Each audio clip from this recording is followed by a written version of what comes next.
Alright, friends, page 204, Hoot. Remember yesterday, Curly thought that Roy Eberhart, who was Dana, the vandal, he thought they had caught the vandal, so he was all happy. Went back. Remember, he had his firearm, which he did not do a good job with. He was looking for it, and then he found out that the vandal was still at large because all the seats on the tractors and everything were gone. So, too bad for Curly. And his firearm was in the toilet. Yeah, it's kind of funny. So, page 204. Right there where we start kind of a new paragraph. Roy was aching to sneak over to the junkyard and visit Mullet Fingers. He wanted to find out what had happened last night at Mother Paula's property. The problem was Roy's mother. She invoked the Sunday rule as soon as he returned from the skateboard park, and a family outing was launched. Making good on his promise, Roy's father took them out to Tamiami Trail, to an Indian tourist shop that offered airboat trips through the Everglades. That'd be pretty cool. Roy ended up having a great time. Of course he did. Daddy knows best. Even though the noise was so loud that it hurt his eardrums. The tall Seminole who was driving the airboat wore a straw cowboy hat. He said the engine was the same type used on small airplanes. The rush of wind made Roy's eyes water as the flat-bottomed boat whisked across the sawgrass flats and weaved through the narrow, winding creeks. It was cooler than a roller coaster. Along the way, they stopped to look at snakes, bullfrogs, chameleons, raccoons, opossums, turtles, ducks, herons, two bald eagles, an otter, and, by Roy's count, 19 alligators. His father got most of the action on video, while his mother took pictures with her new digital camera. It used to be new. Although the airboat was very fast, the ride across the shadows was like gliding on silk. Again, Roy was astounded by the immense flatness of the terrain, the lush horizons, and the exotic abundance of life. Once he got away from all the jillions of people, Florida was just as wild as Montana. That night, lying in bed, Roy felt a stronger connection to Mullet Fingers and a better understanding of the boy's private crusade against the pancake house. It wasn't just about the owls, it was about everything, all the birds and the animals and the wild places that were in danger of being wiped out. No wonder the kid was mad, Roy thought, and no wonder he was so determined.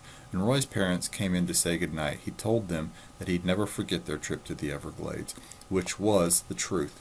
His mom and his dad were still his best friends, and they could be fun to hang out with.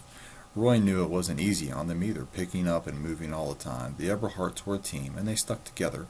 While we were gone, Officer Delinko left a message on the answering machine, Roy's father said. Last night he arrested a suspect in the vandalism at the construction site. Roy didn't say a word. Don't worry, Mr. Eberhart added. It wasn't the young man who you told me about, the one who ran away from the hospital. It was that Matherson boy, Mrs. Eberhart cut in excitedly, the one who attacked you on the bus, and he tried to convince the police he was you. Roy couldn't pretend not to know. Garrett told me all about it, he admitted. Really? Garrett must have an inside source, Roy's father remarked. The best, said Roy. What else did the policeman's message say? That's about it. I got the impression he wanted me to ask if you knew anything about what happened. Me? Roy said. Oh, that's ridiculous, his mother interjected. Gotta love moms. They just, little Roy, little Pookie would never do anything. Roy. How would Roy know a hoodlum like Dana Matherson? How would he know what he was up to? Roy's mouth was dry as chalk. As close as he felt to his parents, he was prepared to tell them that he wasn't prepared to tell them that he'd mooned Dana, purposely lured him to the Mother Paula's property, and then made up a story about a stash of cigarettes inside the trailer. It's certainly a strange coincidence, Mr. Eberhart was saying. Two different kids targeting the same location. Is it possible that the Matherson boy hooked up with your friend, Beatrice's stepbrother? No way, Roy interjected firmly. Dana doesn't care about the owls. He doesn't care about anything but himself. Of course he doesn't, Roy's mother said, as his parents were shutting the bedroom door behind them. Roy said, Hey, Dad. Yes? Remember how you said the pancake people could do whatever they wanted on that land if they had all the permits and stuff? That's right. How do I check up on something like that, Roy asked. Just to make sure it's all legal. I suppose you'd call the building department at City Hall. The building department. Okay, thanks. After the door closed, Roy heard his parents talking softly in the hallway. He couldn't make out what they were saying, so he pulled the covers up to his neck and rolled over. Right away he began drifting off, and before long someone whispered his name. Roy assumed he was already dreaming. Then he heard it again, and this time the voice seemed so real that he sat up. The only sound in the bedroom was his own breathing. Great, he thought, now I'm imagining things. He lay back on the pillow and blinked at the ceiling. Roy. He went rigid under the covers. Roy, don't freak out. But that's exactly what he felt like doing. The voice was coming from under his bed. Roy, it's me. Me who? Roy's breath came in rapid bursts, and his heart pounded like a bass drum. He could feel the presence of the other person beneath him in the darkness, under the mattress. Me. Beatrice, chill out, man. What are you doing here? Shh, not too loud. Roy heard her slide out from underneath the bed. Quietly she stood up and moved to the window. There was just enough moon in the sky to light up her curly blonde hair and cast a reflection in her glasses. How'd you get in the house? Roy struggled to keep his voice low, but he was too rattled. How long have you been hiding here? All afternoon, Beatrice replied, while you guys were gone.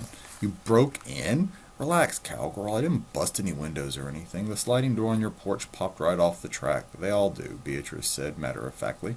Roy hopped out from under the sheets, locked the door, and switched on his desk lamp. Are you completely wacko? He snapped at her. Did somebody kick you in the head at soccer practice, or what?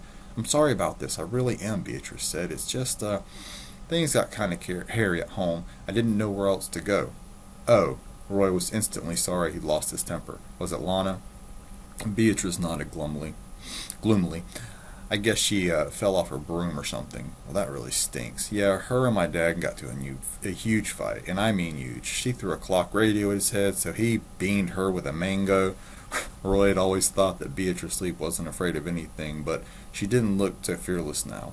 He felt bad for her. It was hard to imagine living in a house where the grown-ups behaved so idiotically. You can stay here tonight, he offered. For real? As long as my parents don't find out. Roy, you're pretty cool, Beatrice said. He grinned. Thanks for calling me Roy. Thanks for letting me crash here. You take the bed, he said. I'll sleep on the floor. No way, Jose. Roy didn't argue. He gave Beatrice a pillow and a blanket, and she stretched out happily on the carpet. He turned off the light and said goodnight, and then he remembered something he meant to ask her. Hey, did you see Mullet Fingers today? Maybe. Well, he told me he had something planned for the night. He's always got something planned. Yeah, but this stuff can't go on forever, Roy said. Sooner or later he's going to get caught. I believe he's smart enough to know that. Then we've got to do something. Like what? Beatrice asked faintly. She was fading toward sleep. You can't stop him, Roy. He's too thick-headed. Then I guess we've just got to join him. Excuse me? Good night, Beatrice. Start of chapter 17. Curly stared hard at the phone, as if staring would make it quit ringing. Finally, he braced himself and picked up the receiver. On the other end was Chuck Muckle, of course. Do I hear the sound of bulldozers, Mr. Brannett? No, sir. Why not? It's Monday morning here in beautiful Memphis, Tennessee. Isn't it Monday in Florida, too? I got some good news, Curly said, and I got some bad news. The good news being that you've found employment elsewhere? Please let me finish. Sure, said Chuck Muckle, while you're cleaning out your desk. Curly hastily spilled his version of what happened Saturday night. The part about the missing bulldozer seats definitely took some shine off the rest of the story. Not wishing to make things worse, Curly didn't mention that his pistol had somehow ended up submerged in a portable toilet. A fuzzy silence lingered at the Memphis end of the conversation. Curly wondered if Mother Paula's vice president for corporate relations had hung up on him. Hello? Curly said. You there? Oh, I'm here, Chuck Muckle replied tartly. Let me get this straight, Mr. Brannett. A young man was arrested for attempted burglary on our property. Right, assault and trespassing too. But then, on the very same evening, another person, or persons unknown, removed the seats from the bulldozers and the backhoes and whatevers. Yes, sir, that would be the not-so-good news, Curly said. Did you report this theft to the police? Of course not. I didn't want it to get into the newspaper. Well, maybe there's hope for you yet, said Chuck Muckle. He asked Curly if it was possible to operate the machines without driver's seats, only if you're some kind of octopus. So I'm correct in assuming there will be no bulldozing today. Or tomorrow, Curly reported grimly. I got new seats on order from the wholesaler in Sarasota, but they won't be here till Wednesday. Well, what a happy coincidence, Chuck Muckle said. That turns out to be the last day that Miss Kimberly Lou Dixon is available to us. Her mutant insect movie begins shooting next weekend in New Mexico. Curly swallowed hard. You want to do the groundbreaking this Wednesday? What about the site clearing? Change of plans. Blame it on Hollywood, said Chuck Muckle. We'll do the ceremony first, and as soon as everybody leaves, you can crank up the machines, assuming that they haven't been stripped down to the axles by then. But it's just Wednesday's the day after tomorrow. Oh, no need to soil yourself, Mr. Brannett. We'll arrange all the details from our end, the advertising, the press releases, and so forth. I'll get in touch with the mayor's office and the Chamber of Commerce. Meanwhile, your job is incredibly simple. Not that you won't find a way to mess it up. And what's that?